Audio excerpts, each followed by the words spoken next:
आचार्य भगवान गुरुदेव विद्यासागर जी महाराज की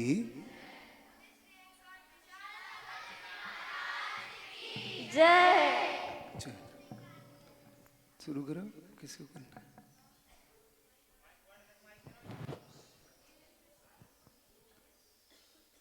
नमोस्तु महाराज जी।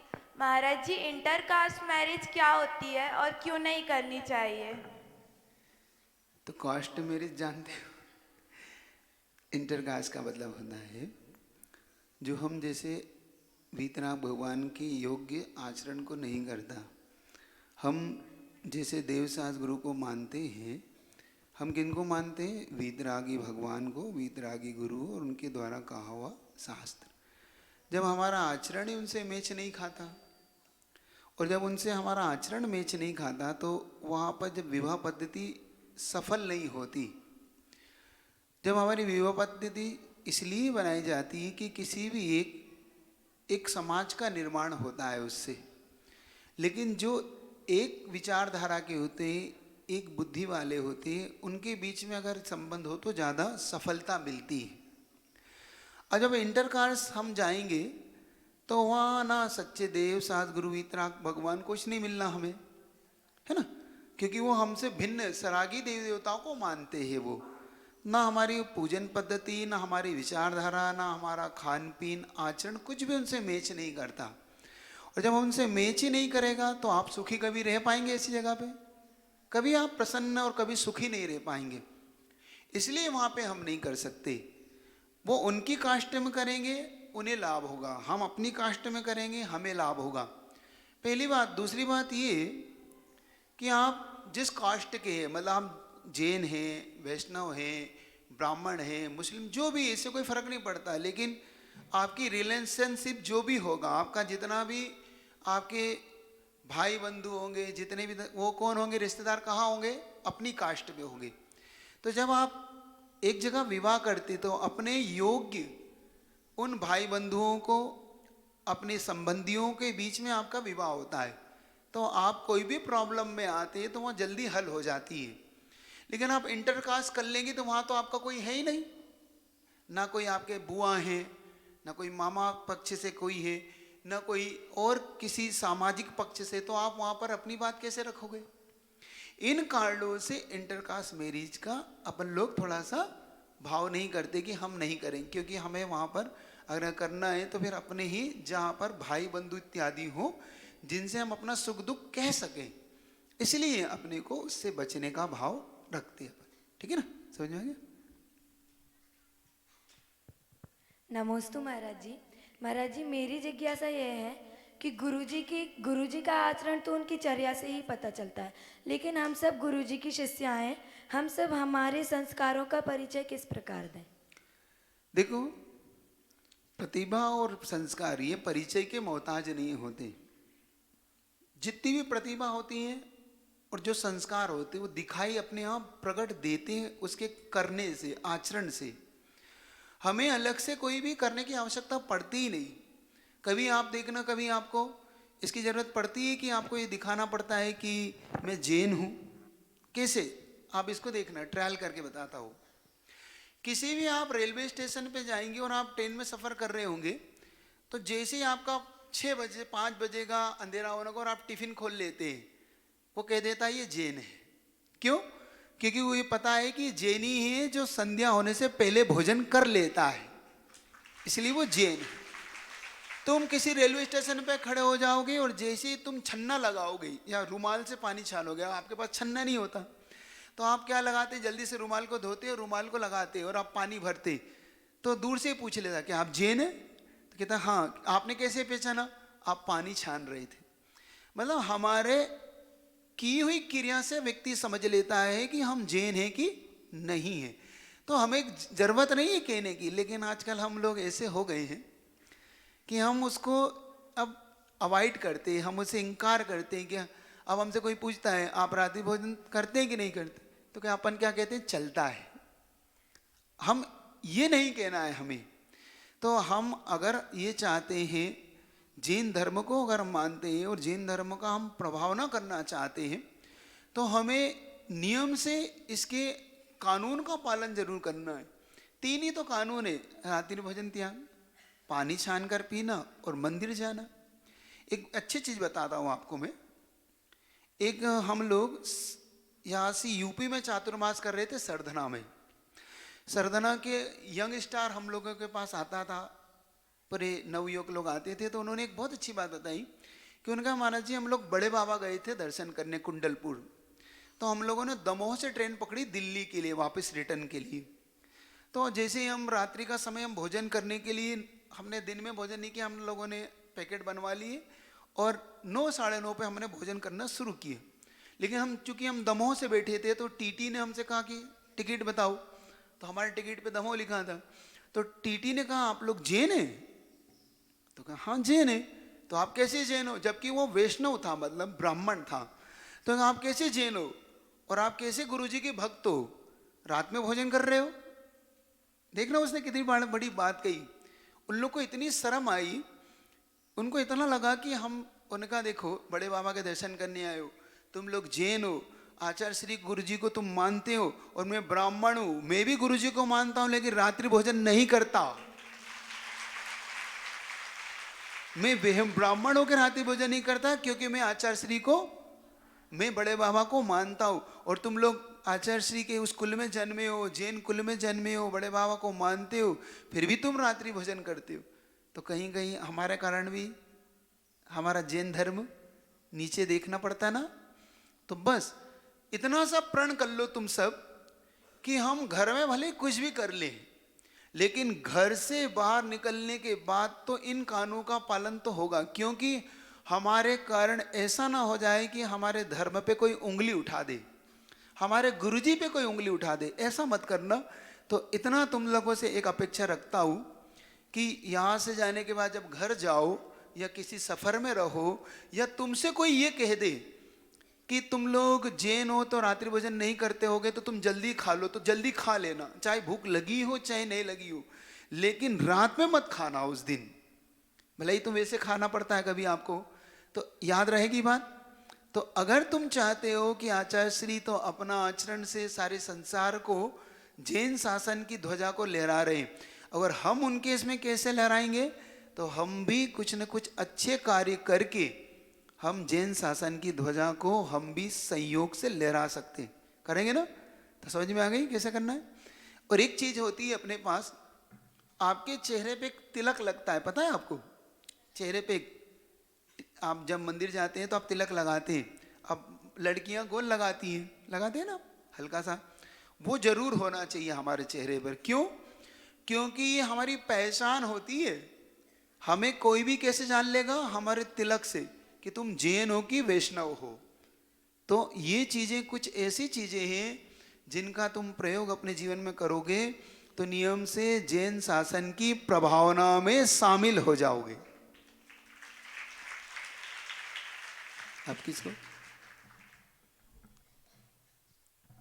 नमोस्तु महाराज जी। महाराज जी, मेरा प्रश्न यह है कि जब हम लोग प्रतिवास्थली में रहते हैं तो दीदी जी हम लोग को बिल्कुल छोटे बच्चों के जैसे रखती हैं, और घर जाते हैं तो वैसे ही रहते हैं।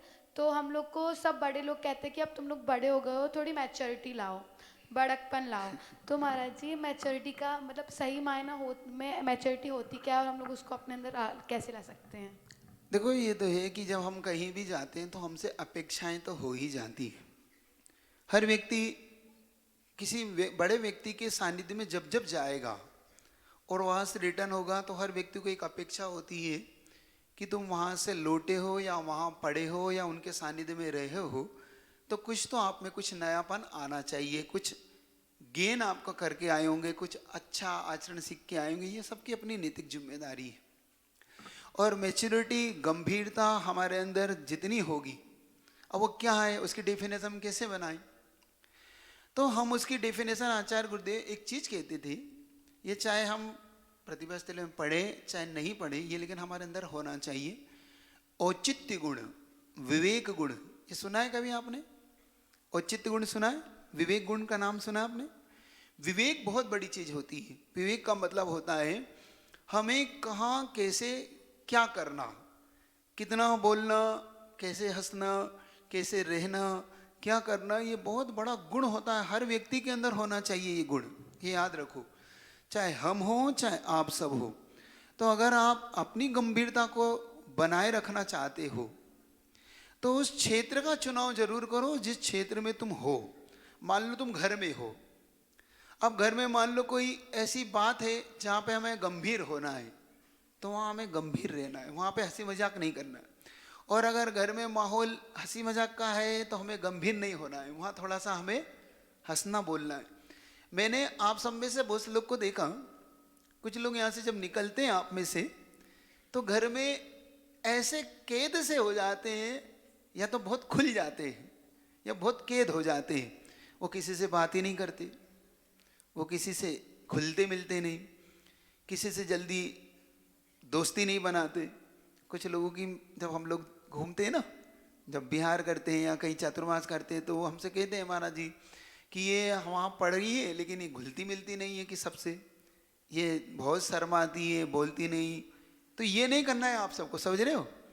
आप लोग को अपने आचरण को इतना सुंदर रखना है कि हर आने वाला पीढ़ी में या हर आने वाली बच्ची तरस जाए इन प्रतिभा स्थलियों में आने के लिए कि हाँ हमें जाना है। आपके अंदर, आपके द्वारा जब जाओ आपके परिवार में, समाज में, तो आपको देखने के बाद लगना चाहिए कि हमारी बच्ची प्रतिभा स्थली से पढ़ के आई। देखो, सही समय पे सही कार्य करती है, हंसने के समय हंसती भी है, बोलने के समय बोलती भी है। जहाँ इन्हें गंभीर रहना है तो गंभीर भी रहती हैं, ये निर्णय भी अच्छा देती हैं, निर्णय भी अच्छा करती हैं। तो ये चीज़ें आप यहाँ से सीख के जाया करो, है ना। तो मैच्योरिटी का मतलब होता है सही समय पे सही निर्णय लेना। क्या समझ रहे हो?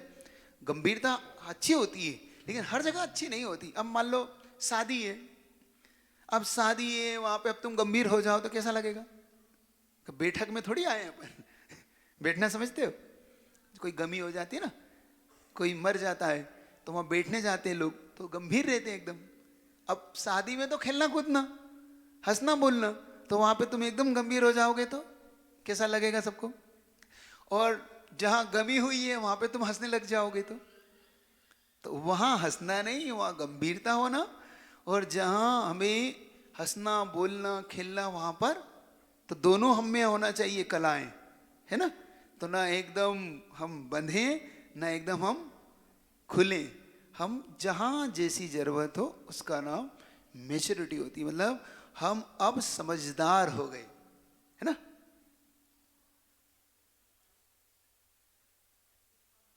नमोस्तु महाराज जी। महाराज जी, मेरी जिज्ञासा यह है कि साइंस और अपना जैन धर्म अलग अलग तथ्य बताते हैं, तो दोनों में अपने जीवन में उनको कैसे मेल बिठाए दोनों में?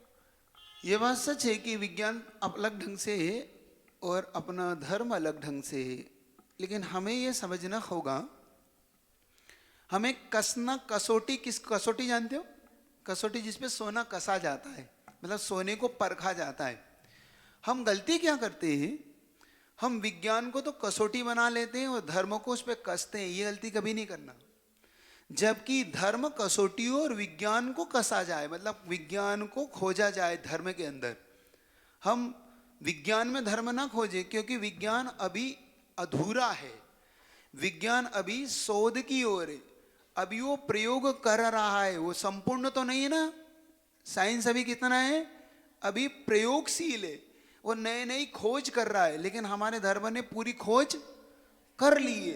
तो जब हम पूरी खोज कर चुके हैं और जब हम उसकी स्टीम पे पहुंच चुके हैं, हम बिल्कुल उसकी चरम सीमा पे पहुंच चुके हैं, तो अभी जो चला है उसे खोजने में समय लगता है। तो हम विज्ञान के मामले में इसलिए मात खा जाते हैं कि हम विज्ञान पे से खोजने लग जाते हैं कि धर्म तो विज्ञान के अनुसार बैठता है। नहीं नहीं, हमारी खोज धर्म से विज्ञान को खोजो, ना कि विज्ञान में धर्म खोजो। देखो एक बात बताता हूं आपको, आज से हम 100-200 हजारों साल पुराने जाएं, जहां पर महाभारत हुई, रामायण हुई, है ना। अब रामायण में हमारे सामने एक दृश्य आता है कि रावण सीता को हरण करके ले जाता है। देखा आपने कभी रामायण में? एक विमान में ले गया। तो हमारे पास मान लो दो पृष्ठ है, एक अध्यात्म का पृष्ठ है जिसको हम धर्म कहते हैं, और एक विज्ञान को जिसको हम साइंस कहते हैं।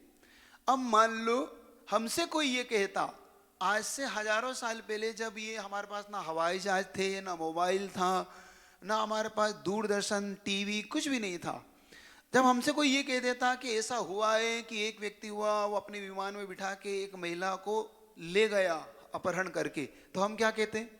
फेक है। हम कहते हैं तो धर्म है, पुस्तकों में लिखा हुआ है, हमें विश्वास नहीं होता। लेकिन जब विज्ञान ने इसी को बना लिया, हवाई जहाज को बना लिया, हेलीकॉप्टर बना लिया, तो हमने विश्वास कर लिया कि नहीं कर लिया कि हाँ ऐसा हुआ। क्यों? क्योंकि हमारे सामने ऐसी चीज आ गई। ऐसा ही होता है। तो हमने उस पृष्ठ को अध्यात्म से उठा के साइंस में, विज्ञान में डाल दिया। ऐसे ही हमसे कोई कहता कि एक महाभारत में संजय नाम का आदमी हुआ जिसने महाभारत को लाइव देखा, उसने हस्तिनापुर से लाइव धृतराष्ट्र को कुरुक्षेत्र की लड़ाई दिखाई। अभी की महाभारत आपने सुनी? महाभारत में एक पात्र हुआ है संजय, उसने धृतराष्ट्र को वहीं हस्तिनापुर से बैठे बैठे बताया कि कुरुक्षेत्र में कैसी युद्ध हो रहा है। तो हमारे लिए क्या है? ये सब हो ही नहीं सकता। ऐसे कैसे हो सकता है कि हस्तिनापुर में बैठ के कुरुक्षेत्र का युद्ध देख ले? लेकिन आज हम जब दूरदर्शन या टीवी को देखते हैं तो हम विश्वास कर लेते हैं ना कि हाँ ऐसा भी हुआ था, कि ऐसा भी होता है। तो ये हमें याद रखना है कि धर्म हमारी कसौटी हो और विज्ञान उस पर कसा जाए। याद रहेगा आपको? तो हमें धर्म और विज्ञान में तालमेल बिठाने के लिए सबसे पहले हमारी आस्था धार्मिक ज़्यादा हो। धार्मिक मतलब श्रद्धावान हो, विश्वसनीय हो। हमें धर्म पे बिल्कुल भी इतना तनक सा भी। अब देखो एग्जाम्पल देता हूँ। पहले कहा जाता था कि जल में इतने से भी जीव नहीं होते, साइंस मानता था। लेकिन हमारा धर्म क्या मानता था? शुरू से एक बूंद में असंख्यात जीव होते हैं, मानता था ना। लेकिन साइंस ने नहीं माना। फिर माने 350 जीव, फिर माने 36,450। लो मतलब साइंस अभी खोज की और है, अभी आगे और बढ़ेगा तो मानेगा। ऐसे ही साइंस कहता था कुछ नहीं होता, रात्रि भोजन त्याग करने से क्या होता है, ये सब उनकी बनावटी चीजें। लेकिन अब खुद विज्ञान और खुद डॉक्टर क्या कहते हैं? रात में भोजन नहीं करो क्योंकि बीमार पड़ोगे। तो ये कितनी बड़ी बात थी। हमारे तीर्थंकर, हमारे गुरु सब कितने वर्षों पहले कह चुके हैं हमसे, है ना। तो ये याद रखना है, धर्म पूर्ण है और विज्ञान अभी उसकी खोज की ओर है, अभी बढ़ रहा है। विज्ञान अभी खोज कर रहा है और धर्म ने पूर्ण खोज कर ली है। तो इसलिए हमारा विश्वास किस पे होना चाहिए? पूर्ण खोज पर कि करने वाले पर? पूर्ण खोज पर। तो हमारे लिए धर्म ही हमारा आस्था का विषय रहे। हमें धर्म पे जरा सी भी अश्रद्धा नहीं करना, ठीक है ना? करोगे तो नहीं? चल। नमस्ते महाराज जी, मेरी जिज्ञासा यह है कि किसी के प्रति हमारे मन में कटुता द्वेष के भाव आते हैं, तो हम कैसे उस कटुता द्वेष के भाव दूर करें? हम कटुता ले भी आएंगे मान लो, उससे लाभ किसे होगा? आपको लाभ होता है कटुता लाने के बाद। मान लो आपकी किसी से अनबन हो गई, आपकी किसी से अब द्वेष हो गया, झगड़ा हो गया आपस में, और आप एक दूसरे से बातें नहीं करते, है ना। तो नुकसान किसको हो रहा है इससे? आपको फायदा हो रहा है कुछ इससे? जल्दी पूछने वाले जल्दी बताएं, फायदा हो रहा है आपको कोई? अच्छा, कटुता का नुकसान आप जानते हो? सबसे बड़ा नुकसान क्या है? जहां जहां कटुता बढ़ेगी हमारी किसी से भी, हमारा द्वेष बढ़ेगा, सबसे बड़ा नुकसान हमें मानसिक होगा। हमेशा हम मानसिक अशांति में जीते रहेंगे। देख लेना, जिसके मन में किसी के भी प्रति द्वेष भाव होगा वो कभी शांति से जी नहीं सकता। देख लेना, हमेशा जब भी वो व्यक्ति सामने देखेगा आपको क्या आएगा? गुस्सा आएगा, आएगा ना? उसके प्रति बुरे भाव आएंगे ना? हमेशा आपको ऐसा लगेगा कि ये व्यक्ति मेरे पास से चला जाए, मेरे सामने से चला जाए, मैं इससे बात नहीं करना। तो मानसिक अशांति बनी रहेगी ना। तो कटुता के पहले हानि हम समझ लें। जब जब हम किसी से बैर रखेंगे, हम मानसिक अशांति खुद अपनी तैयारी करेंगे। और हम जब जब क्षमा करेंगे, हम किसी को क्षमा कर देते हैं मान लो, तो हम कोई एहसान नहीं करते, बल्कि हम अपनी शांति को बनाए रखने के लिए करते हैं। किस लिए करते हैं हम किसी को क्षमा? हमारी मानसिक शांति बनी रहे, ना कि हम किसी को इसलिए क्षमा करते हैं कि उसको हम क्षमा करके हम कोई एहसान। तो याद रखना, किसी से भी कटुता मत रखना। और एक बात याद रखो, जब जब हम किसी से कटुता रखेंगे, किसी से बैर रखेंगे, किसी के पे बुरे भाव रखेंगे, उसका कुछ नहीं होगा, हमारा जरूर बुरा होगा। उसका कभी कुछ नहीं होता, लेकिन हमारा बुरा जरूर होगा। हर जगह एक चेन की चर्चा करता हूं। आज आपको एक एग्जाम्पल दूंगा जो आपको अपने जीवन में हमेशा याद रखना है। इसको मैं चेन बोलता हूं। क्या बोलता हूं इसको? जिसको आप साइकिल बोलते हैं, है ना, एक साइकिल घूमती है ना, ऐसे एक चेन होती है कि भाई यहां से वहां। इसको याद रखना अपने जीवन में। एग्जाम्पल दूं, सुन रहे हैं आप लोग? सुनिए। एक बार क्या हुआ, एक बॉस अपने ऑफिस के लिए घर से निकला और वो घर में ना जाने कि किस बात पे चिढ़ा हुआ था। अचानक उसके मन में अशांति थी, गुस्से में था। अब जैसे ही वो अपने ऑफिस में पहुंचा, उसने अपने एम्प्लॉय को बुलाया, अपने नीचे के कर्मचारी को, मैनेजर को बुलाया। उसने कहा, मैनेजर को बुला के उसने कहा फाइल लाओ। फाइल लाया तो जबकि फाइल बिल्कुल अप टू डेट थी, लेकिन मैनेजर उस पर बहुत नाराज होने लगा कि ये कोई फाइल है, ऐसे बनाई जाती है, कुछ नहीं करते तुम, बिल्कुल काम नहीं करते। अब वो ये समझ नहीं पा रहा था कि बॉस मुझे क्यों डांट रहे हैं, मुझ पे क्यों गुस्सा कर रहे हैं। लेकिन हम बॉस से कुछ बोल तो सकते नहीं, तो वो चुपचाप सुनता रहा। बॉस ने कहा जाइए अपनी सीट पे बैठिए। अब वो गया। अब गुस्सा आ रहा था तो अब किस पे उतारेगा? तो बड़े लोग गुस्सा किस पे उतारते हैं? छोटों पे। तो अपने नीचे छोटे एम्प्लॉय को बुलाया उसने। अब उस पर गुस्सा वो करने लगा, तुम्हें कुछ समझ में नहीं आता, तुम ऐसा करते हो वैसा करते। उसे समझ में नहीं आया कि मैनेजर मुझे क्यों डांट रहे हैं। अब वो उससे कुछ नहीं कह सकता। तो जैसे ही वो घर जाने के लिए बाहर निकला, तो बाहर एक कर्मचारी बैठा था, दरवाजा खोलते ना, अब वो खोलने के लिए बैठा था। उसको डांटने लगा, क्या है तुम समय पे दरवाजा नहीं खोलते हो, कैसे? उसे समझ में नहीं आ रहा मुझे क्यों डांटा जा रहा है। अब देखो चेन चल रही है, मालिक बॉस, बॉस ने मैनेजर, मैनेजर ने छोटे एम्प्लॉय, छोटे एम्प्लॉय ने कर्मचारी।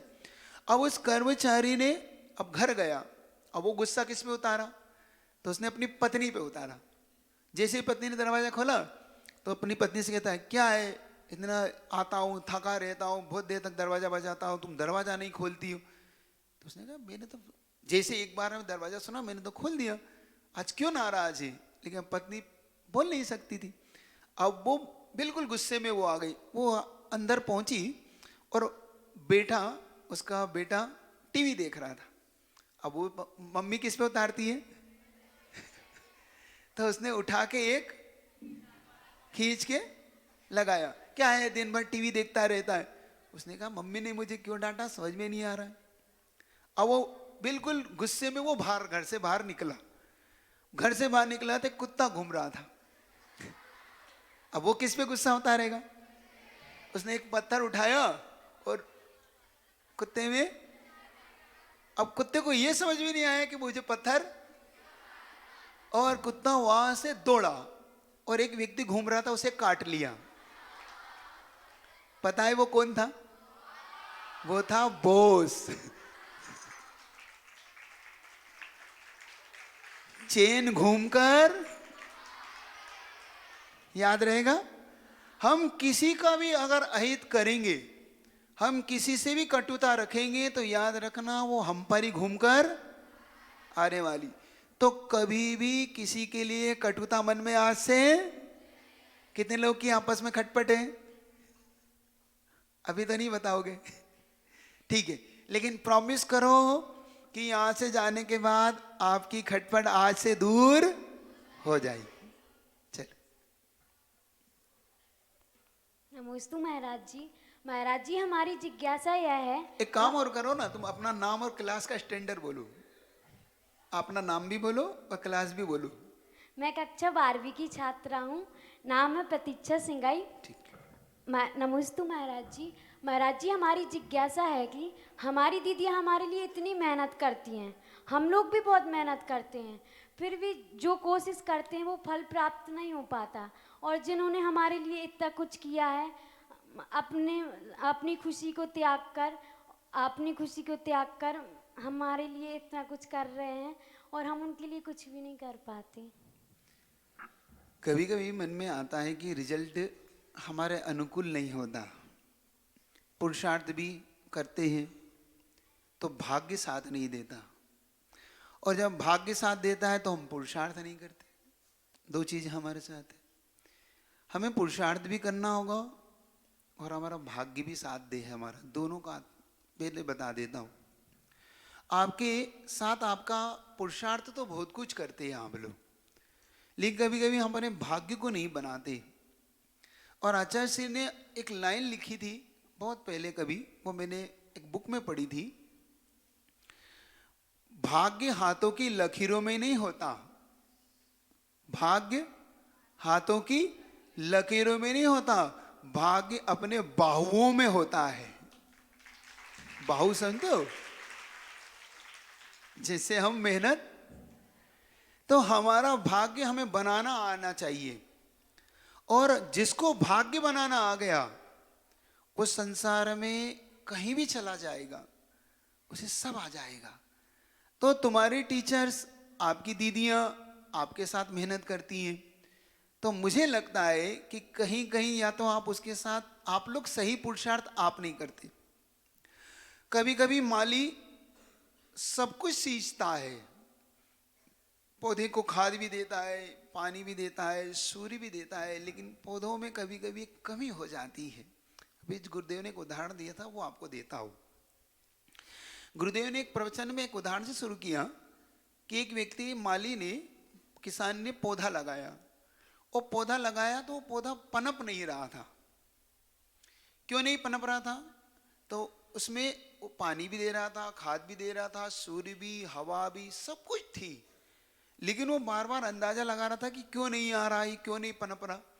तो एक साधु वहां से निकले, तो साधु से पूछा कि ये क्यों नहीं पनप रहा? तो साधु ने कहा, तुम इसके ऊपर तो देख रहे हो, इसके भीतर देख रहे हो? तो उसने कहा भीतर कहाँ? तो उसकी जड़ में देखो, जड़ में कीड़ा लगा हुआ था। क्या लगा हुआ था? तो उसने 4 उंगल जैसे उसको खोदा तो उसकी जड़ में कीड़ा था, बस उसने उस कीड़े को उठा के अलग कर दिया और वो पौधा को वापिस से खाद पानी देने लगा। जैसे ही उसने खाद पानी दिया, 1 सप्ताह के अंदर पौधा पनपते पनपते बड़ा होने लगा और अपनी जो उसको चाहत थी वो पौधे से प्राप्त हो गई। ऐसे ही हमारी टीचर, आपकी दीदियां आपके साथ मेहनत करती हैं, लेकिन हमारे अंदर ही कोई कीड़ा जरूर है जो हमारे को पनपने नहीं दे रहा, हमें अंदर से उन्नति नहीं करने दे रहा। वो कुछ भी हो सकता है, देखो, वो अहंकार का हो सकता है, हमारे और कॉन्फिडेंस का हो सकता है, हम आलसी हो सकते हैं, लेजी हो सकते हैं, है ना? या तो हम लेजी हैं, आलसी हैं, हम और कॉन्फिडेंस में जी रहे हैं कि नहीं ऐसा हो जाएगा, कर लेंगे, या काम टालने की हमारी आदत हो गई है। हम ये सोच रहे हैं कि ये हो जाएगा, कर लेंगे, काम टाल रहे हैं। तो ये कीड़े को हम सबको निकालना है, क्योंकि ऐसा हो ही नहीं सकता कि व्यक्ति हमारे साथ पुरुषार्थ करे और हम भी पुरुषार्थ करें, रिजल्ट ना आए, ये कभी संभव नहीं। आचार्य ने की बातों को याद रखना, हाथों की लकीरों में नहीं, हमें कहाँ ढूंढना है भाग्य। हम स्वयं अपने भाग्य के विधाता हैं। हमारा भाग्य कोई नहीं बनाता संसार में, अपना भाग्य व्यक्ति स्वयं बनाता है। एक बात याद रखना, संसार में किसी का भाग्य कोई नहीं बनाता, ना भगवान बनाता है ना गुरु बनाता है। गुरु और भगवान इसमें निमित्त पड़ते हैं, लेकिन बनाते नहीं है, वो बनाता स्वयं है। जब हम अपने स्वयं के विधाता हैं तो हमारा भाग्य हम खुद बनाएंगे, याद रखो। तो चिंता मत करो, तुम्हें अपना भाग्य बनाना है, और तब बनाना है। कैसे बनाना है? अब तुम्हें एक छोटा सा उदाहरण देता हूं, याद रहेगा। एग्जाम्पल क्यों देना हो कि तुम्हें याद आएगा। एक साधु था, वो एक नगर में रहता था। तो वो नगर में वो रहता था तो उसकी ख्याति प्राप्त थी। वो इसलिए प्राप्त थी कि वो साधु जब भी नृत्य करता था तो पानी जरूर गिरता था। वो साधु जब भी नाचता था तो पानी जरूर गिरता था। ये बात उसकी दूर दूर तक फैल गई। दो छात्र, दो लड़के उसकी ख्याति को सुन के आए कि चलो हम भी देखते हैं ऐसे कैसा कौन सा साधु है जो नृत्य करता है और पानी गिरता है। ठीक है, और वो एक पैर पे खड़े होके नाचता था। सबसे बड़ी बात उसकी विशेषता ये थी। पहुंचा, उसने कहा बाबा हमने सुना है तुम जब नाचते हो तो पानी गिरता है। हाँ सही सुना है तुमने, ये बात सच है कि मैं नाचता हूं तो पानी जरूर गिरता है। तो बाबा आज हम भी नाचेंगे, देखेंगे पानी गिरता है कि नहीं। उसने कहा ठीक है, तुम पहले नाचो, हम भी नाचेंगे, पानी गिरेगा। उन दोनों ने एक एक दो दो घंटे खूब नाचा, लेकिन पानी एक बूंद भी। अब इसकी बारी आई, जब इसने नाचना शुरू किया, 1 घंटे, 2 घंटे, 3 घंटे, 4 घंटे, 5 घंटे, 7 घंटे, 8 घंटे हो गए इसको। 8 घंटे लगातार जब नाचता रहा तो 9वें घंटे में पानी जरूर गिरा। अब उन दोनों ने इससे रहस्य पूछा। उसने रहस्य पूछा कि तुम ये बताओ कि ये पानी कैसे गिरा। उसने कहा सुनो, ये पानी इसलिए गिरा कि तुम जब नाच रहे थे तो पानी इसलिए नहीं गिरा क्योंकि तुम नाच रहे थे, पानी गिरने का इंतजार कर रहे थे। और मेरा प्रण है कि मैं तब तक नाचूंगा जब तक पानी ना गिर जाए, और तुम नाच रहे थे कि पानी गिरे तो हम बंद करें, और मैंने इसलिए बंद नहीं किया। देखा उसने कब तक नाचा, जब तक पानी गिर ना जाए। उसका संकल्प क्या था? तुम्हारा संकल्प था कि 1 घंटे 2 घंटे में तुम लोग ने नाचना बंद कर दिया क्योंकि तुम्हें विश्वास नहीं था, और मुझे अपने नाचने पे विश्वास था, और मैं तब तक नाचूंगा जब तक पानी, समझ रहे हो कि नहीं, और मैं तब तक नाचता रहा तो पानी को गिरना पड़ा। हमें एक बात याद रखना है, हमारी मेहनत तब रंग लाएगी जब तक हम सफल ना हो जाए। तो ये कभी हताश मत हो, कभी मन में ये भाव मत लाओ कि हमें रिजल्ट नहीं मिलता। तुम्हें रिजल्ट जरूर मिलेगा, बस तुम उस साधु की तरह नाचना सीख लो कि जब तक पानी ना गिर जाए तब तक हम बंद नहीं करेंगे। जब तक हमें रिजल्ट ना मिल जाए तब तक हम पुरुषार्थ करना बंद नहीं करेंगे। रातों की नींद, लोग कहते हैं सपने देखते हैं। सपना देखना अच्छी बात है ना, अच्छी बात है ना, और देखना भी चाहिए, क्योंकि सपने उन्हीं के सफल होते हैं जो सपने देखते हैं। जिनने सपने देखे ही नहीं उनके सपने पूरे भी नहीं। एक बात याद रखना, लेकिन ये सपने पूरे कैसे होते हैं? किसी ने एक बहुत अच्छा थॉट्स कहा, सपने वो नहीं होते जो हम सोते समय देखते हैं, सपने वो नहीं होते जो हम सोते समय देखते, सपने वो होते हैं जो हमें सोने नहीं देते। सपने वो देखो जो तुम्हें सोने, हम देख के सो के हम देख रहे हैं, तो ये सपने पूरे नहीं होते। तो सपने पूरा करना चाहते हो ना, तो अब सोना जब तक पूरा ना हो जाए वो। चलो। नमोस्तु महाराज जी। महाराज जी मैं इशिता जैन कक्षा 12वीं की छात्रा हूँ। महाराज जी मेरी जिज्ञासा ये है कि कई बार दीदी हमसे जो कार्य करने बोलती हैं हम वो कर देते हैं, अच्छे मन से करते हैं, लेकिन कई बार जो दीदियाँ काम बोलती हैं वो हमारा करने का मन नहीं होता, फिर भी हम उस काम को बिना मन के कर देते हैं। तो हम ऐसा क्या करें कि हमारा खुद से अंदर से मन हो कि हमें दीदी का ये कार्य करना है। एक बात मैं आप सबसे पूछना चाहता हूँ, इससे आपको समझ में आएगा कि हमें कार्य करना है कि नहीं करना। ये तो डंडा मैटर सेकेंडरी, हमारे लिए कोई मैटर नहीं करता कि हमें कार्य करना है कि नहीं करना। कितने लोग चाहते हैं आप सब में से कि आप सबको हर व्यक्ति चाहे? अब मैटर ये करता है कि हमें हर कोई व्यक्ति चाहे। मैं पूछना चाहता हूं, ठीक, हाथ नीचे कर लो। मतलब आप सब चाहते हो कि हर व्यक्ति आपकी प्रशंसा करे, हर व्यक्ति आपको चाहे, प्रेम करे, आपसे स्नेह रखे। इसकी एक थोड़ी सी एक आपको युक्ति बताता हूं कि आपको व्यक्ति कब चाहता है, पूछना चाहता हूं। काम टालने से व्यक्ति चाहेगा कि काम करने से व्यक्ति को चाहता है व्यक्ति? आप किसको चाहते हो? जो आपका काम टाल देते हैं उनको आप चाहते हो कि आपके जीवन में जो आपके काम कर देते हैं उनको चाहते हो? है ना? इसका मतलब ये हुआ कि हम किसी के लाड़ने बनना चाहते हैं, हम किसी के चहेते बनने चाहते हैं, तो हमें काम करने की आदत डालना होगी। हमारी नीति क्या है बता दूं? आप लोग की नीति क्या है? आप बनो पगला, काम करे अगला, है ना? हम क्या चाहते हैं?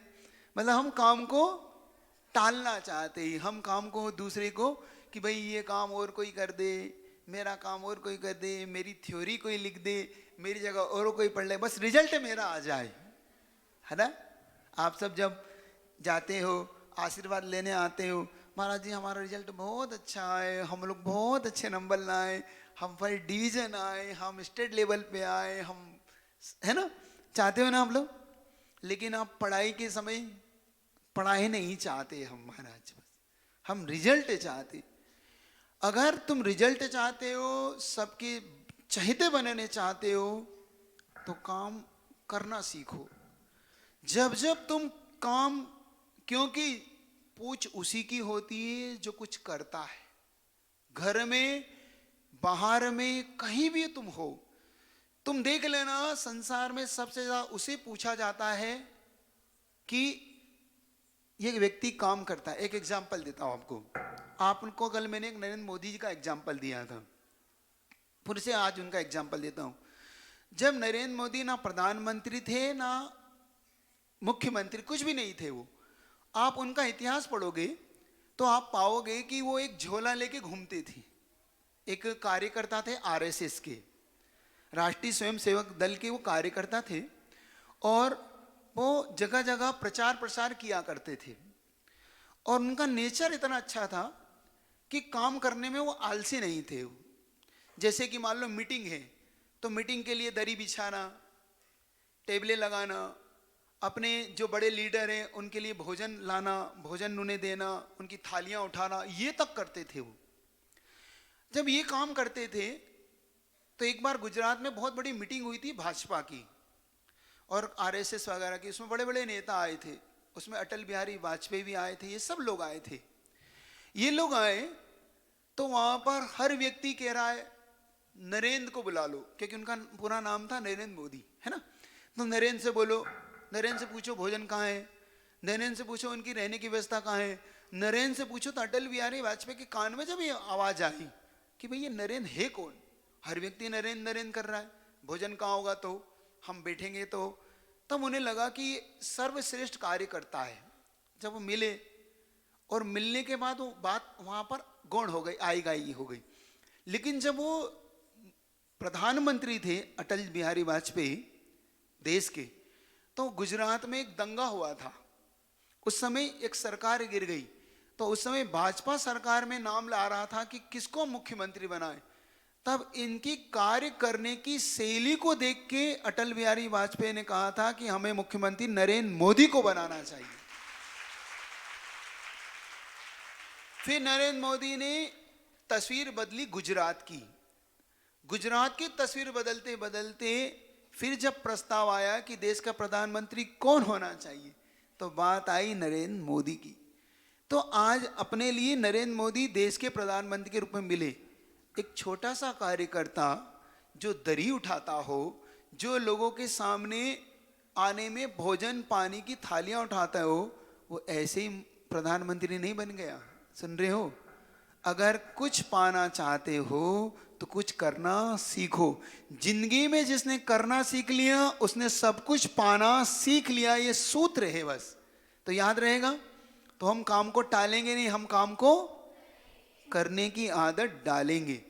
कुछ भी हो जाए, कितना ही हार्ड वर्क हो, कितना ही कठिन से कठिन हो, जितना कठिन होगा। और तुम्हें बताऊं, हम लोग को बहुत लोग कहते हैं कि महाराज जी आपको आचार्य श्री का प्रेम आप लोगों को बहुत मिलता है।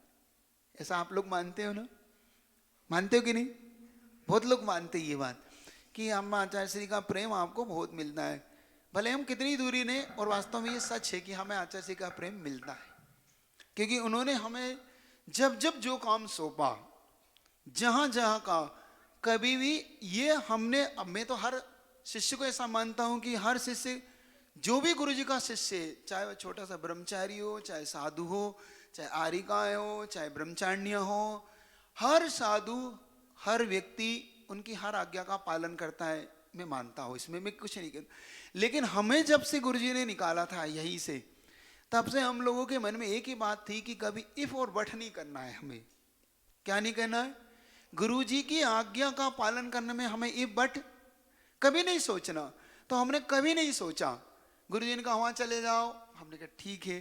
गुरुजी ने कहा वहाँ चले जाओ, हमने कहा ठीक है। हमने कभी नहीं कहा कि गर्मी है, भीषण गर्मी पड़ रही है, हम नहीं जा पाएंगे। हम लोग गए।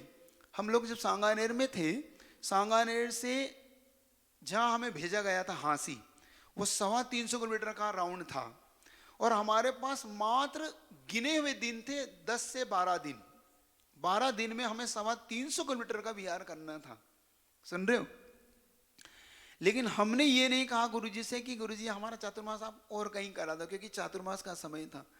हम लोगों ने आचार्य श्री को याद किया, सांगानेर के आदिनाथ भगवान का आशीर्वाद लिया, पूज्य सुधा सागर जी महाराज से आशीर्वाद लिया और वहाँ से विहार किया कि जो होगा सब कुछ अच्छा होगा, क्योंकि गुरुजी का आशीर्वाद अपने साथ है। और आप लोग मानोगे नहीं, हम 9 तारीख को जो चातुर्मास का अंतिम दिन था, हम हांसी में प्रवेश कर गए थे। इतनी भीषण गर्मी थी, इतने बड़े बड़े छाले थे हम लोगों के पैरों, लेकिन उस भीषण गर्मी में एक ऐसा अतिशय देखने को मिला हम लोगों को, क्योंकि हमें गुरुजी की बात पे विश्वास था, गुरुजी की कार्य करने की शैली पे विश्वास था और हमें आदिनाथ भगवान पे विश्वास इस बात का था। जब हम चले उस दिन 11 किलोमीटर हम चले तो हमें इतने बड़े बड़े लग गया था कि अब नहीं पहुंच पाएंगे, क्योंकि 10 किलोमीटर चलने पहले राउंड में हमें समझ में आ गया था कि हम अब नहीं चल पाएंगे और गुरुजी को कहना पड़ेगा, पहली बार गुरुजी का आज्ञा शायद हम नहीं पाल पाएंगे। लेकिन जब हमने जैसे ही गुरुजी को याद किया, आदिनाथ भगवान को याद किया कि बस भगवान गुरु आज्ञा ना कट जाए, आज ना टूट जाए, बस वो आज्ञा जैसे हमने पालन की। और आप सबको विश्वास नहीं होगा, उस दिन हम सोच रहे थे कि 5 बजे निकलें, क्योंकि इतनी भीषण गर्मी में हम नहीं निकल सकते, क्योंकि पैर रखा ही नहीं जा रहा। लेकिन 1:30 बजे हम लोग जैसे ही उठे सामयिक करके और जैसे ही बाहर झांका तो देखा बादलों की लाइन लगी हुई थी और झमाझम बारिश होने लगी। इतनी बारिश कि उस दिन हम सोच रहे थे कि 5 किलोमीटर बिहार करेंगे, लेकिन उस दिन हमने 18 किलोमीटर बिहार करा उस दिन। और लगातार 6 दिन तक 30-32 किलोमीटर का लगातार बिहार का 6 दिन के अंदर 200 किलोमीटर पार कर गए थे। मतलब हमारे पास ऐसा ऑप्शन ही नहीं बचा कि हमें अब गुरुजी से कुछ कहना पड़ा। तो गुरु आज्ञा में जिसका विश्वास होगा वो संसार में कहीं भी चला जाए, उसके साथ गुरु का आशीर्वाद हमेशा काम करता रहेगा, बिल्कुल बना रहेगा। तो कभी काम टालने की आदत नहीं रखना है, ठीक है? नमोस्तु महाराज श्री। महाराज श्री, मैं आशी जैन कक्षा 12वीं की छात्रा हूँ।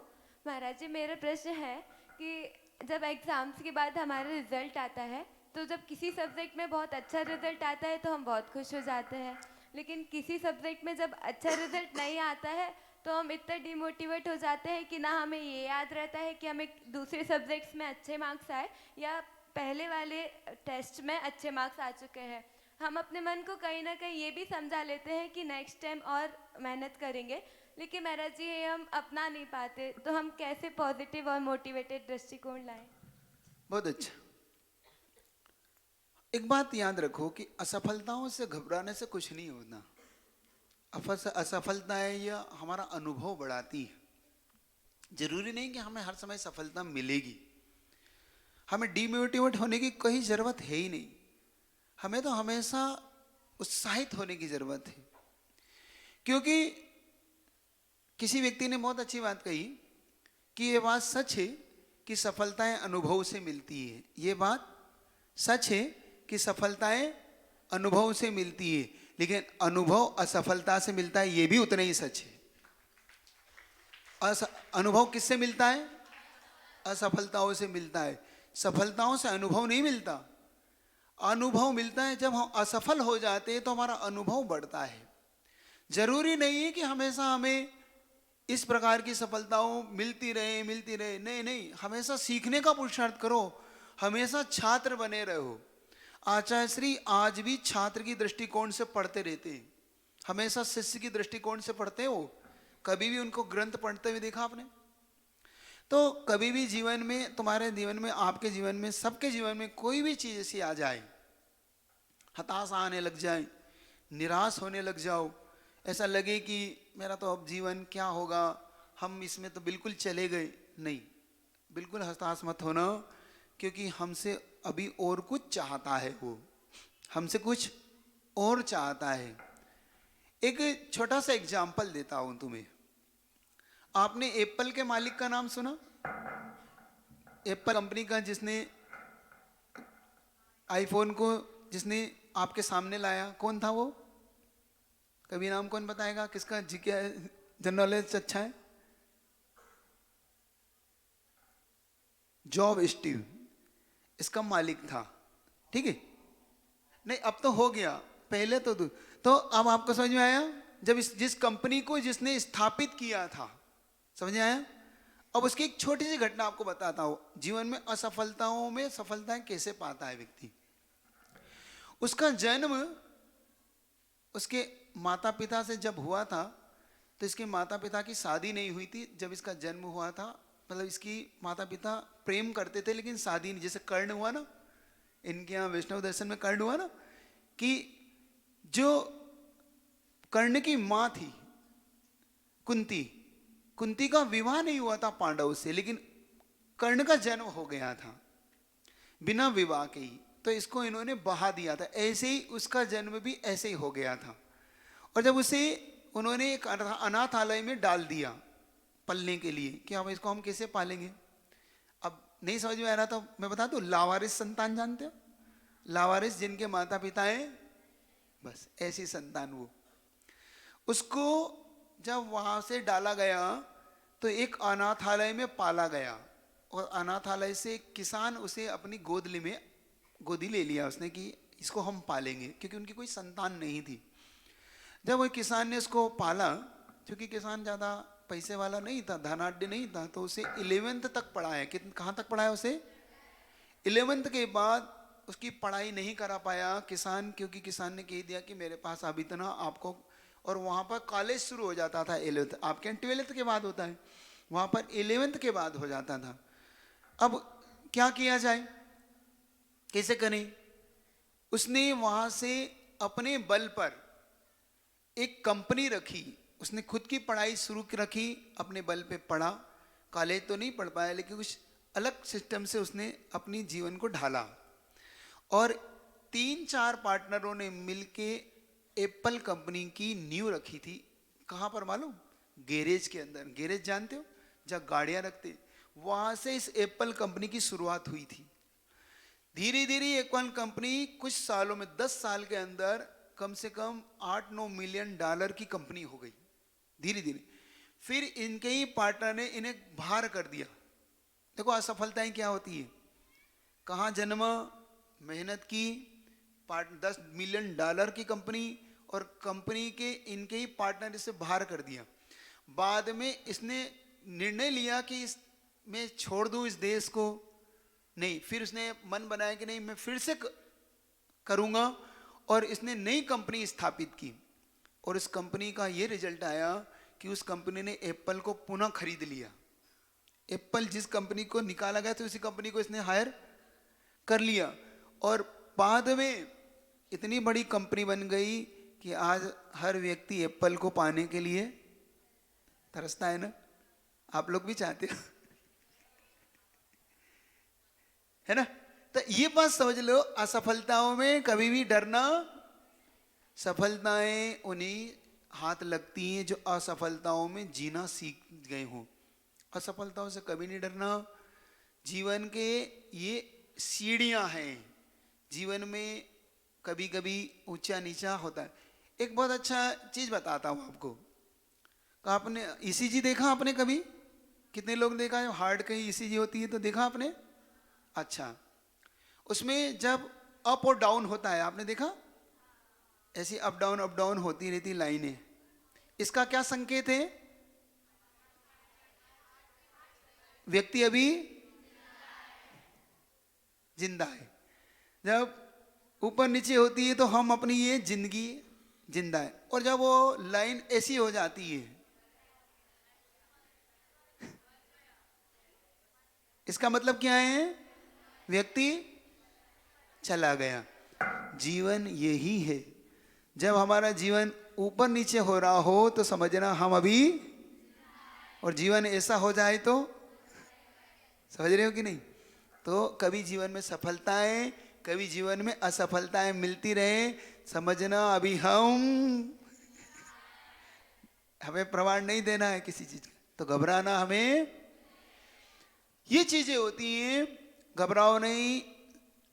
असफलताओं में सफलता को खोजने की कला जिन्हें आती है वो जीवन में बहुत कुछ पाना जानते हैं। जो गिर के उठना जानते हैं वो सब कुछ जानते हैं।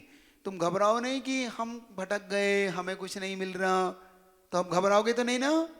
असफलताओं से घबराओगे तो नहीं ना? जम के पुरुषार्थ करना है अपने को। असफलताएं जब जब आए तो और जम के समझना कि अभी मेहनत में कुछ कमी जरूर है। और किसी को? नमस्ते महाराज जी। महाराज जी, मैं हर्षदा जैन, कक्षा 12वीं से। महाराज जी, मेरी जिज्ञासा यह है कि जैसे लोग कहते हैं कि अंतिम समय में धर्म कर लो तो गति सुधर जाएगी, लेकिन एक मुनिराज ने जीवन भर पुण्य किया, बट आखिर में उन्होंने एक तोमड़ा फल खाने की इच्छा की तो वो उसके जीव बन गए।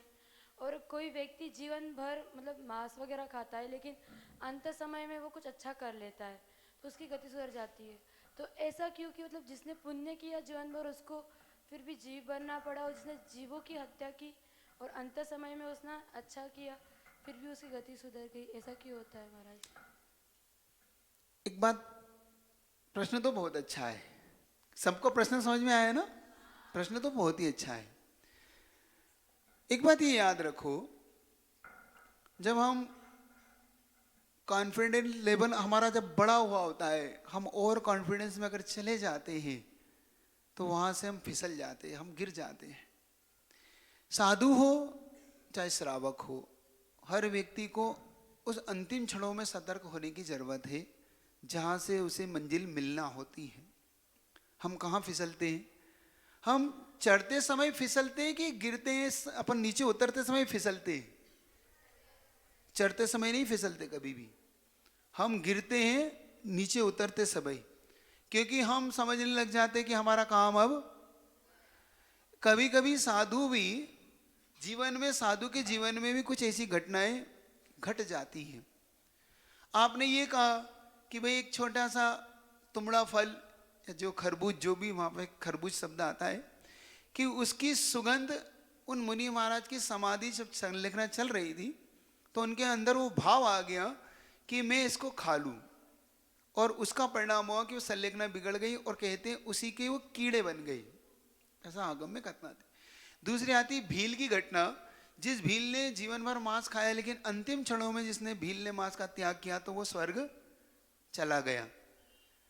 कहते हैं कि अंत भला तो सब भला, लेकिन ये हर जगह लागू नहीं होता। ये एग्जाम्पल आपने जो दिया है ये बहुत कम जगह घटता है, हर जगह नहीं घटता ये एग्जाम्पल। नहीं तो आप हर जगह घटाने लग जाओ कि हम अंतिम समय में धर्म कर लेंगे। ये एक आदि सैंपल है। ये क्या ऐसे एग्जाम्पल हर जगह पाए जाते हैं? क्या हर व्यक्ति, जैसे कोई छात्र होता है, हर व्यक्ति अंतिम महीनों में पढ़ के पास हो जाता है, ऐसा होता है? कभी मान लो कोई अंतिम दिनों में एकदम पढ़ लेता है और एकदम अच्छे नंबर ले आता है, तो क्या है ये अच्छा निर्णय है हम सबका कि हम भी अंतिम पढ़े? नहीं ना, ये गलत निर्णय है। तो ये एग्जाम्पल एकाध तो है, उनको हम अपने जीवन को वो ना बना ले आइडियल। ये आइडियल बनाने लायक एग्जाम्पल नहीं है। ये एग्जाम्पल उनके लिए है जो जीवन भर कुछ नहीं करना चाहते थे फिर भी वो कुछ करने लगे, उनको प्रोत्साहन देने के लिए आइडियल है ये मतलब एग्जाम्पल है। नहीं तो तुम ये हर जगह देने लगो। ये तो बाय लक, कभी कभी भाग्य से कुछ ऐसी चीजें हो जाती हैं। हमारा भाग्य कभी कभी कुछ चीजों में हमारा साथ दे जाता है। इसका मतलब ये नहीं कि हर जगह हम इसको अपनाने लग जाएं, इसी को हम अपना आइडियल बना ले, इसी चीज को हम करने लग जाएं। नहीं करना कभी ये काम। ये तो बाय लक है कि उस भील को ऐसा वातावरण मिल गया, ऐसे साधु मिल गए जिससे कि उसने अपने जीवन में अपना लिया। और बाय लक उन मुनि महाराज के साथ भी ऐसा घट गया कि जो नहीं होना था जो उनके साथ हो गया। लेकिन कभी मेहनत बेकार नहीं जाएगी उनकी। कभी मेढक का एग्जाम्पल आपने सुना, जो नवकार मंत्र पढ़ते पढ़ते अंत में दीपक जल रहा था और वो प्यास से मरा और वो कुएं में मेंढक जाके बन गया, है ना? सुना ना सबने, सुना है ना आप लोगों ने? तो हमें क्या लगता है, अब भी यहाँ इससे अच्छा तो है कि मेंढक बनने से तो पानी पी लेते। बहुत लोग कहते भैया इससे अच्छा तो क्या था, मेंढक बनने से अच्छा तो पानी पी लेते, तो कम से कम मेंढक तो नहीं बनते, टूट जाता, प्रायश्चित ले लेते, यही कहते हैं ना बहुत लोग। लेकिन ये ठीक बात नहीं है। उस मेंढक का पुण्य देखो, अब तुम निर्णय भले ही आप लेना, लेकिन उस मेंढक का पुण्य थोड़ी देर के लिए देखना कि उसका जन्म कहाँ हुआ, उसी के कुएं में। कभी कहानी स्टोरी पढ़ी आपने वो? तो फिर मैं बताऊं, नहीं तो स्टोरी आपकी समझ में नहीं आएगी। उसके ही कुएं में, अपने ही कुएं में उस मेंढक मतलब उस सेठ का जन्म हुआ जिसने ये नियम लिया था। क्यों हुआ? अगर पुण्य नहीं होता तो उसका जन्म कहीं और दूर भी हो सकता था। तो ये फॉर एग्जाम्पल ऐसे एक आधे मिलते हैं। तो ये बाय लक बात कह सकते हैं अपन कि किसी किसी के साथ कभी कभी ऐसी घटनाएं घट जाती। लेकिन चेन याद रखो, चेन याद है तो हो सकता है उन साधु के साथ भी वो चेन काम कर रही हो सकता है उस भील के साथ भी वो चेन काम कर रही हो। कभी जीवन में उसने बहुत अच्छा काम किया हो, आज उसी का प्रतिफल उसे मिल रहा हो। और कभी कभी हमसे पूर्व में कुछ ऐसे कार्य हो जाते हैं जब साधु बनने के बावजूद भी उदय में आते हैं, तो हमें लगता है कि भाई हम साधु बनने के बाद भी पार्श्वनाथ भगवान का भी कर्म नहीं करते, है ना? पार्श्वनाथ भगवान का उपसर्ग हुआ ना, तो हमें ऐसे निर्णय लेना है जिससे हम ये मान सके कि नहीं, जरूरी नहीं कि ये ऐसा ही होगा। तो उसको आप आइडियल नहीं बनाना। यदा कदा हो जाते हैं, इनको सिर्फ सुनिए समझिए, लेकिन इनको आइडियल बस उस क्षण उन लोगों के लिए तो ठीक है जिन लोगों को कुछ नहीं मिला। हमारे लिए ठीक नहीं, हमें सब कुछ मिला है, समझ रहे हो ना? ये अच्छी बात नहीं कि हम अंत में चले जाएं। तो उन साधु का कह सकते हैं थोड़ी देर के लिए कि हाँ, उनका बाय लक ऐसा रहा हो कि अंत समय में उनके साथ ये घटना घट गई। लेकिन इसको अपने जीवन में अपनाना नहीं है ना, बुरे भाव नहीं करना कि देखो मुनि होकर भी ऐसे हो गया तो हम भी ऐसा नहीं, हमारे साथ तो हमेशा अच्छा हो, ऐसी भावना करना, ठीक है? तो उनसे समझने का पुरुषार्थ करना जल्दी। और किसी को? नमोस्तु महर्षि, मैं परक जैन कक्षा 11वीं से। महर्षि मेरा प्रश्न ये है कि आज का जो युग है वो पूरा टेक्नोलॉजी बेस्ड है, तो स्टडी के लिए भी नई नई टेक्नोलॉजी आती है। लोग बाग बोलते हैं कि आजकल ऑनलाइन स्टडी ज़रूरी है, और आजकल ये ट्रेंड में सेंटेंस चल रहा है, online classes are necessary for our bright future. तो ये जो ऑनलाइन स्मार्ट क्लासेस है वो कैसे हमारे ब्राइट फ्यूचर के लिए ज़रूरी है? देखो, ये तो कोरोना की देन है। ये वास्तव में अपने लिए ठीक नहीं थी, ये पद्धति ही नहीं ठीक थी, क्योंकि मजबूरी हमसे क्या नहीं करा लेती। जब मजबूर होता है व्यक्ति तो उसे वो भी करना पड़ता है जो नहीं करना चाहिए। तो जितनी भी ऑनलाइन क्लासेस है ये कोरोना से जन्मी है, इनका कोई जन्म नहीं, इनका कोई भविष्य नहीं। लेकिन अब चूंकि अभी ट्रेड में आ गई, अब ये प्रचलन में आ गई है हमारे लिए, तो ऐसे अब थॉट्स बनने लग गए हैं कि इससे भविष्य इससे सुरक्षित नहीं है। क्योंकि बाय फेस आप जो सामने बैठ के पूछ रहे हो, क्या मुझसे आप वो पा सकते थे? क्या आप कभी टीवी से वो पा सकते हैं जो आप साक्षात पा सकते हैं? अच्छा एक बताओ, छोटा सा एग्जाम पूछते हैं, छोटी सी चीज प्रश्न करता हूं। जो विज्ञापन में आपको रसगुल्ला दिखता है और जब आपको थाली में दिखता है, सही आज खाया है क्या? नहीं, पूछ रहा हूं, सुन रहे हो कि नहीं? ओके, शांति शांति। तो आनंद किस में आता है? जब हमें टीवी में दिखता उसका ज्यादा आनंद आता है कि हमें थाली में दिखता उसका आनंद आता है? हमें थाली में दिखता है, उसका आनंद ज्यादा आता है। खाना नहीं खाना ये तो बात की बात है। तो जो पढ़ाई का आनंद है वास्तव में हम सीख सकते हैं जब हमारे सामने पढ़ाने वाला हो। हम दिल से पढ़ते हैं, अंदर से पढ़ते हैं, क्योंकि हमारे पढ़ने वाले हमारे सामने होता है। और जब हम मोबाइल से पढ़ते हैं, ऑनलाइन सही बता दो कैसे पढ़ते हैं तुम लोग? नहीं कैसे, मतलब भाई अब प्रैक्टिकल पूछ रहा हूँ। आप क्या करते हैं? ऑनलाइन चालू कर देते हैं और अपने काम में आप कहीं नहीं देखते उस क्या पढ़ा रहा है, वो क्या कर रहा है, कैसे पढ़ाएगा, क्योंकि आपको पता है कि इसके बाद आना तो है ही वापस से, इसकी भाई लिंक तो आना ही है, वहाँ से हम फिर से पढ़ लेंगे। है ऐसे ही होती है ना, आपकी पढ़ाई ऐसी होती है भाई। उसकी आपको लिंक भेज देंगे, पहले तो पढ़ाएंगे, आप चालू कर लेते हैं, अपना फेस दिखा देते हैं कि हम पढ़ रहे हैं, फिर आप उसको म्यूट कर देते, बंद कर देते। अब आपका चेहरा भी दिखता और आप अपने काम में ऐसे भी देखा कि वो जेब में लेके घूम रहा है, बस पढ़ नहीं रहा है वो तो सिर्फ टीचर को इंतजार कर रहा है कि टीचर नाम ले तो हाँ बोल सके, हाँ मैं हूं, कुछ नहीं पढ़ता। ऐसी पढ़ाई का कभी फायदा? तो ये ऑनलाइन ने भविष्य अच्छा नहीं बनाया, भविष्य को खराब बनाया है। फ्यूचर को इसने सबसे ज्यादा नुकसान पहुंचाया ऑनलाइन ने। हम पढ़े लिखे, डिग्रियां तो मिल जाएगी इससे हमें, लेकिन इससे अनुभव नहीं मिलेगा। अनुभव कहाँ से लाओगे? डिग्रियों से अनुभव नहीं आता। अनुभव आता है जब हम खुद करते हैं, खुद प्रैक्टिकल करते हैं। तो ये ऑनलाइन क्लासें तो मैं तो ठीक नहीं मानता, बाकी अब जिसकी जैसी विचारधाराएं हो, लेकिन मेरे हिसाब से तो ऑनलाइन नहीं ऑफलाइन ही होना चाहिए क्लास। ऑफलाइन ही आपके भविष्य को सुरक्षित करेगी। ऑफलाइन से हमें बहुत सारे लाभ भी थे। ऑफलाइन में हम एक दूसरे को मिलते हैं, एक दूसरे के नेचर्स को पहचानते हैं। आप सिर्फ पढ़ाई नहीं करते इन स्कूलों में, एक नई जीवन शैली सीखते हैं।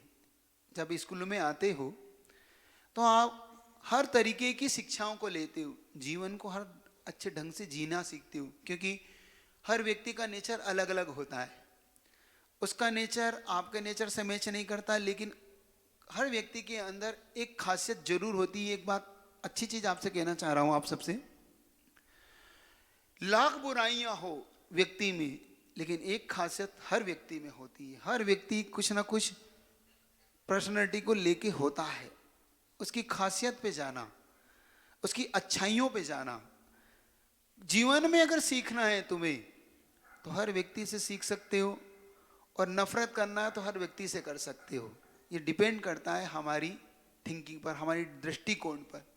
तो आपसे कोण की चर्चा की थी ना महाराज ने, तो कोण से ज्यादा महत्वपूर्ण है, हाँ, चाहे वो 90 डिग्री का हो, चाहे आपके 45 डिग्री का हो, चाहे कितनी डिग्री का हो, कोण कैसा भी हो, लंब हो, कोई सा भी कोण हो, लेकिन दृष्टिकोण। और दृष्टिकोण कब बनता है हमारा? जब हम एक दूसरे से मिलते हैं। तो ऑफलाइन में मिलते हैं, ऑनलाइन में तो आप मिलते ही नहीं, सारी चीजें उपचारिक। तो ऑफलाइन पढ़ाई ही ठीक है। बस इतने रख ले। जल्दी पूछो, पूछना हो तो, फिर नहीं तो बंद करना हो तो।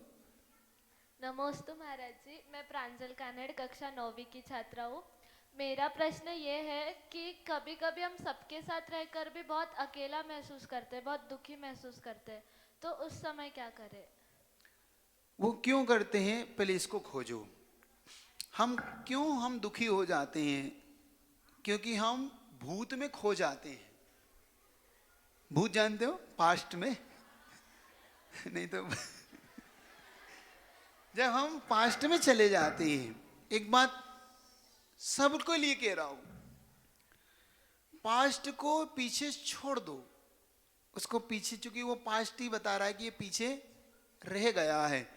अब हमें सामने देखना है। हमें पास्ट से अब ज्यादा लेना देना कुछ भी नहीं है। हो जुगा चो हो सो, जो है सो, जो हो सो, बस। डिपेंड करता है हमारा वर्तमान। कुछ लोग पास्ट की चिंता में और फ्यूचर की चिंता में अपने प्रेजेंट को खो देते हैं, जीते ही नहीं वो। कुछ लोग बहुत भविष्य की चिंता करते हैं तो अपना प्रेजेंट खो देते। कुछ लोग भूत की चिंता करते हैं, अरे मैं ऐसा था, मेरा वैसा था, मैं क्या हो गया, तो वो अपने वर्तमान को खो देते। महत्वपूर्ण होता है वर्तमान। महत्वपूर्ण चीज क्या होती है? न भविष्य महत्वपूर्ण है, न आपका भूत महत्वपूर्ण है, महत्वपूर्ण होता है वर्तमान। अब भाग्य क्या है आपका, एक बात बता देता हूं। जो आपका पास्ट था, जो आपका भूत था, वो आपका वर्तमान भाग्य है, और जो आपका वर्तमान है वो आपका फ्यूचर है। जिन लोगों को फ्यूचर की चिंता है वो अपना वर्तमान सुधारें, उनका भविष्य सबसे सुंदर है, इस बात की गारंटी मैं देता हूं। ये गारंटी दे रहा हूं। जिसको जिसको भविष्य सुधारना है कि मेरा भविष्य बहुत सुंदर हो, बहुत सुंदर हो, अपना वर्तमान सुधार लेना, आपका भविष्य की गारंटी मेरी। और जिनको अपने भूत पे बहुत ज्यादा अफसोस हो रहा है, वो भी उसे भूल जाना, क्योंकि वर्तमान को जी लेना। उसके चक्कर में हम वर्तमान को ना खो दे। तो हम डिप्रेशन में कब आते हैं, हम दुखी कब होते हैं? जब हम चिंताओं में खो जाते हैं। तो हमें चिंताओं को छोड़ के अपने साथियों के साथ अच्छे से जीना सीख। तो चिंताएं अब आपको नहीं करना है ना? चलिएगा, तो छोटा सा भजन कर दूं? समय हो रहा है आपका भी, मेरा भी हो रहा है। कौन सा करना है? जो हो सो वही करना है, कल का ही करना है।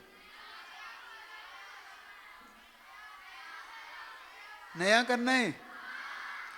चलिए गुरुजी के ऊपर कर लेते हैं, गुरुजी की याद कर लेते, ठीक है?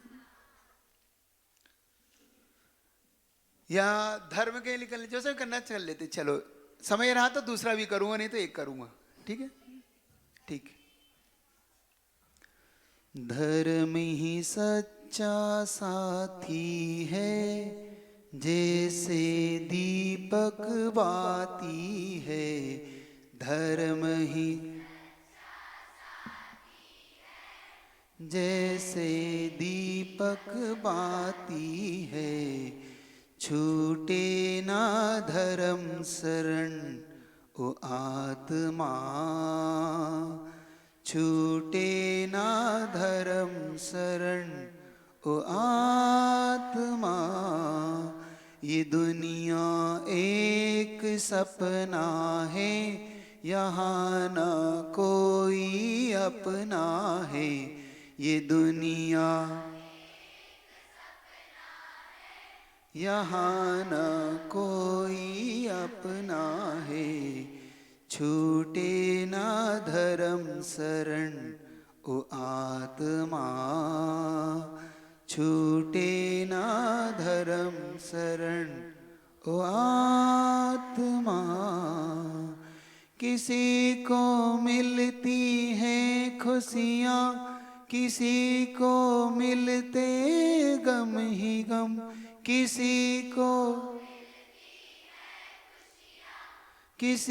को मिलते गम। पुण्य व पाप साथ चलते, किसी के ज्यादा किसी के कम। पुण्य व किसी के ज्यादा किसी। धरो समता यहाँ हर पल, तजो ममता का अब आंचल। धरो समता हर पल, तजो ममता का अब आंचल। छूटे ना धर्म शरण ओ आत्मा, छूटे ना धर्म शरण ओ आत्मा। अरे या दौलत की चाह, ये सुंदर रूप और चितवन। अरे या दौलत की यह ये सुंदर रूप और चितवन, भ्रमाते हैं पल पल मन को, न दिखता सुंदर सा चेतन, भ्रमात है मन को, न दिखता सुंदर। अरे अब खुद को पहचानो, प्रभु जैसा निज को जानो। अरे अब प्रभु जैसा निज को जानो, छूटे ना ओ आत्मा, छूटे ना धर्म शरण हुआ। पिता माता भाई रिश्ते ये होते हैं हरदम झूठे, पिता माता ये रिश्ते ये हो बनाए हैं भव भव तूने, मौत आने पर सब टूटे, बनाए हैं भव भव मौत आने की सांसें छूट भी जाएं, कि अपने रूठ भी जाएं, कि सांसें छूट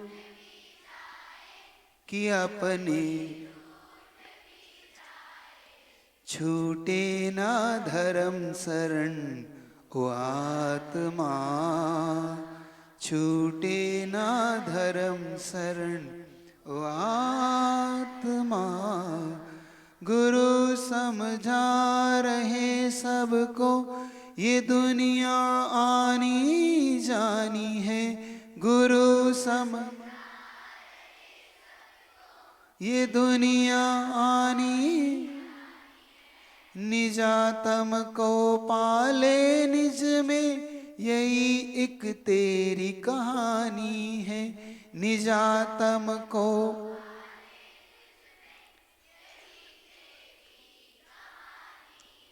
न दीवाना हो पुद्गल का, ये तो बुलबुला है, न दीवाना हो पुद्गल का, बुलबुला है ये तो जल का, न दीवाना बुलबुला है ये तो जल का, छूटे ना धर्म शरण ओ आत्मा, छूटे ना धर्म शरण ओ आत्मा, ओ आत्मा।